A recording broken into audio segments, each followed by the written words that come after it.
Ibu dan Bapak, masih ingat cerita konflik antara kelas 8A dan 8B dari SMP Makmur Jaya? Nah, saya baru saja mendapatkan kabar dari Bu Tuti dan Pak Bono. Pelaksanaan layanan responsif terkait permasalahan yang terjadi akan segera dilaksanakan melalui konseling kelompok. Bagaimana cara implementasi strategi konseling kelompok yang dilakukan oleh Bu Tuti dan Pak Bono? Mari kita simak bersama.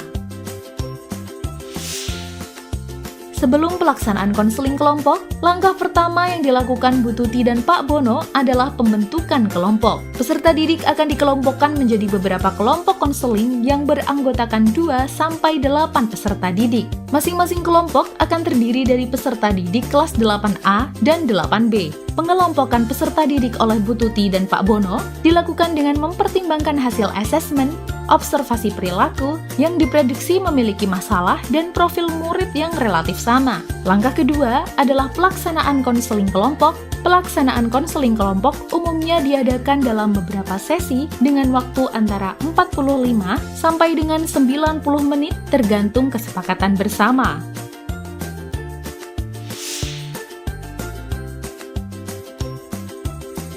Selamat siang anak-anak. Selamat siang. Apa kabarnya hari ini? Baik, Pak. Anak-anak, hari ini kita akan melangsungkan konseling kelompok yang akan dipandu oleh saya, Pak Bono, sebagai wali kelas 8B, dan juga ada Bu Tuti sebagai wali kelas 8A. Setelah ini, Bu Tuti akan menjelaskan tujuan yang ingin dicapai pada konseling kelompok siang ini. Selain itu, juga akan dijelaskan tata caranya. Pada reka adegan tersebut, Bu Tuti dan Pak Bono sedang membuka konseling kelompok. Kegiatan tersebut merupakan bagian penting dari pelaksanaan konseling kelompok karena memiliki tujuan sebagai berikut.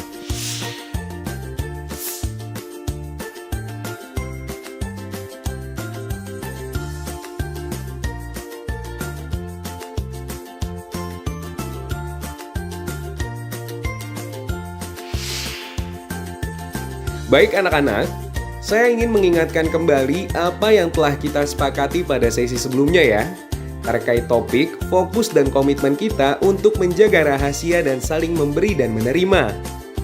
Di sini juga diperbolehkan adanya perbedaan pendapat dan perasaan.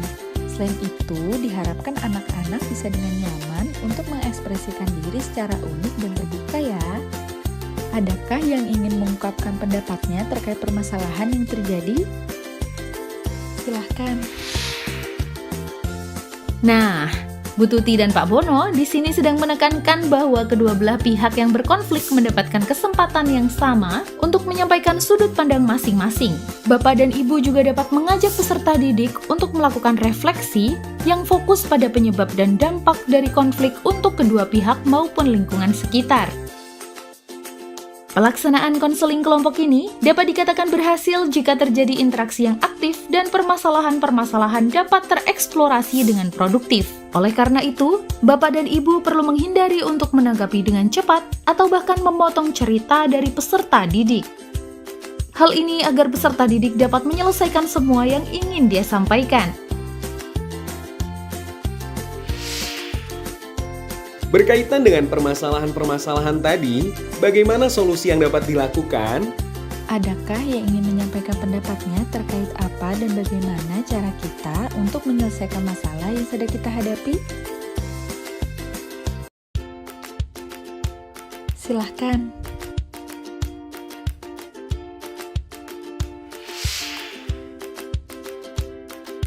Setelah melakukan eksplorasi pada penyebab dan mungkin dampak dari permasalahan yang terjadi, peserta didik hendaknya didorong untuk terlibat aktif dalam pencarian solusi perbaikan. Oleh karena itu, peserta didik juga perlu didorong agar menantang diri untuk menangani konflik yang terjadi dengan cara mengatasi resistensi, rasa ragu dan cemas yang muncul dari dalam dirinya. Bapak dan Ibu sebaiknya tidak memberikan saran dan nasihat secara langsung untuk peserta didik, serta hindari peran menjadi orang yang merasa lebih dewasa atau berpengalaman. Selesai sudah rangkaian konseling kelompok ini. Sebelum kita tutup, adakah yang ingin berbagi tentang pengalaman yang telah dipelajari dari sesi konseling kelompok kita? Silahkan. Bagian ini bertujuan untuk mengakhiri seluruh rangkaian sesi konseling kelompok. Agenda utama pada tahap ini adalah memfasilitasi refleksi, berbagi pengalaman, dan merencanakan perubahan agar perilaku yang diharapkan dapat bertahan selepas konseling berakhir. Setelah seluruh rangkaian konseling kelompok berakhir, Bu Tuti dan Pak Bono perlu melakukan evaluasi perubahan yang dicapai dan menetapkan tindak lanjut kegiatan sesuai dengan kebutuhan. Konseling kelompok memang membutuhkan waktu dan proses yang cukup panjang. Oleh karena itu, Bu Tuti dan Pak Bono pun dapat melibatkan orang tua dalam konseling kelompok ini. Bu Tuti dan Pak Bono dapat bekerja sama dengan orang tua untuk menyamakan persepsi terkait bagaimana sikap yang tepat terhadap permasalahan yang terjadi, serta dapat saling berbagi pengalaman dalam penanganan masalah peserta didik. Selain itu, orang tua dapat dilibatkan untuk berdiskusi mengenai tindak lanjut atau penguatan yang dapat dilakukan di rumah dari hasil konseling kelompok yang sudah dilakukan. Apakah Bapak dan Ibu sudah mendapatkan gambaran bagaimana konseling kelompok sebaiknya dilaksanakan? Ibu dan Bapak dapat menerapkan tips dan strategi konseling kelompok jika menemui konflik kelompok seperti pada video ini ya. Selamat mencoba!